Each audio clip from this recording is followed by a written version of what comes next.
মোস্তাক ফয়জুল হুজুরের সুন্দর একটি বয়ান। প্লিজ সবাই চ্যানেলটি সাবস্ক্রাইব করুন প্লিজ। দিনের বেলায় তুই বন খাই সত্তা পানির বোতলতে পানি খাই সত্তা মাইসে যাইতো লইলে তুই সাবানি খামা দিয়ে দুম ধরে এমনি রই সত্তা তুই তুই অহন্দি কইতে আসত রোজা থেকে কি কষ্ট তুই টের পাইছ তুই রোজা থাকছ কাওয়া আমি বুঝছি রোজা কি কষ্ট কয় কেমনে কয় অর্ধেকটা থাকিয়া এই বছর অর্ধেকটা রোজা আছি তে বুঝছে রোজা কি কষ্ট।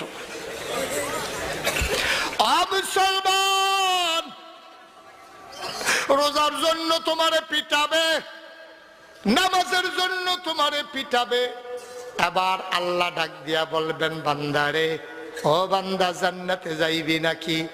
বান্দা মনে মনে কইব আবার জিগান লাগেনি নামাজে যাব না না যাব, যাওনের লাগিয়া দিয়ে এক পায়ে খাড়া। আল্লাহ বলবেন যাইবি কেমনে? যাইতি যে চাস কেমনে